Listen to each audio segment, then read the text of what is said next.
अस्सलाम वालेकुम friends, welcome back to top smarties drama serial Behroop. Falak ने अपना बच्चा खोया है। इस पूरी दुनिया में सवाए हाला के उसके पास अपना कोई रिश्ता नहीं था, लेकिन हाला भी तो खुदगर्ज हो जाती है। इसीलिए उसके बच्चे की उम्मीद उसके लिए बहुत बड़ी खुशी थी, लेकिन किंजा ने उसे ये खुशी भी छीन ली। अब फलक हॉस्पिटल से जो हाली गोद लेकर वापस आई तो बहुत ही रोती है, और यहाँ पर तैमूर भी उससे बदगुमान है। तो हॉस्पिटल से आते ही कहने लगी, ये सब कैसे हो गया, मुझे तो पता ही नहीं चला। आखिर खुदा मेरे साथ ऐसे कैसे कर सकता है, मुझे खुशी देने से पहले ही क्यों छीन ली। ये बच्चा तो मेरा वाहिद सहारा था, मेरा अपना था। वो तो रोने लगती है, लेकिन किंजा किंजा इसको इस तरह से रोने नहीं दे सकती ताकि तैमूर को इस पर रहम ना आ जाए। तो किंजा सीधी उसी पर चढ़ाई करते हुए कहने लगी, ये कोई छोटी बात नहीं जो तुम इस तरह से रो कर सबको अपनी तरफ कर लोगी।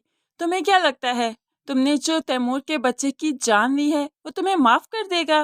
भूल है तुम्हारी, दिल में तो तुम पहले ही नहीं थी, और अब तो तुम नजरों से भी गिर चुकी हो। वो यकीन दिलाती रही कि उसने इस बच्चे की जान नहीं ली, ये बच्चा तो उसका था, तो वो भला इसकी जान क्यों लेगी। लेकिन किंजा किसी तरह भी तैमूर को यकीन दिलवाने नहीं देगी, इसलिए कहने लगी, तुमने वो मेडिसिन खुद खाई थी। तो फलक भी कह देती है, वो मेडिसिन मुझे डॉक्टर ने दी थी, तैमूर ने ला कर दी थी, मैं भला खुद से मेडिसिन कैसे ला सकती हूँ। लेकिन इस किंजा ने तो फलक की एक ना सुनी, क्योंकि वो सुनना चाहती ही नहीं।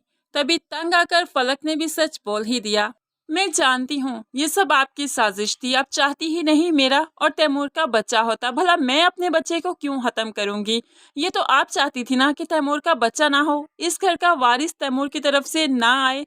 किंजा तो फलक के इस तरह के जवाब से हक्का बक्का रह गई। पास खड़ा सुहेल भी तकता ही रह गया, लेकिन ये तैमूर ये तो एक्शन में आ गया। फलक का मुंह सीधा करते हुए जोरदार थप्पड़ इसके मुंह पर दे मारा, जो कि किंजा को बहुत अच्छा लगा। बज़ाहिर तो वो रोने लगी, लेकिन दिल ही दिल में मुस्कुराने लगी। फलक शहनाज से कहने लगी, मैंने किसी का कभी बुरा नहीं किया, तो मेरे साथ ही बुरा क्यों हुआ? अल्लाह ताला ने मुझसे मेरा बच्चा ही क्यों नहीं लिया? तभी शहनाज कहने लगी, ये अल्लाह की तरफ से कोई आजमाइश, कोई इम्तिहान है, जो कि जल्द ही खत्म हो जाएगा और आपको फिर से ये नेमत देखने को मिलेगी। अब ये आजमाइश तो खत्म होने ही वाली है, जब किंजा के मुंह पर कुदरत थप्पड़ मारेगी। अब ये थप्पड़ ऐसा पड़ेगा कि सारी उम्र इसकी गूंज किंजा के कानों में सुनाई देती रहेगी। फलक को तैमूर की तरफ से पड़ा हुआ थप्पड़ इतनी गहरी चोट नहीं देगा। इस थप्पड़ के जख्म तो फलक के बहुत जल्द भरने वाले हैं, लेकिन किंजा को जो थप्पड़ कुदरत मारेगी सुहेल के थ्रू, उसके जख्म भला कैसे भरेंगे?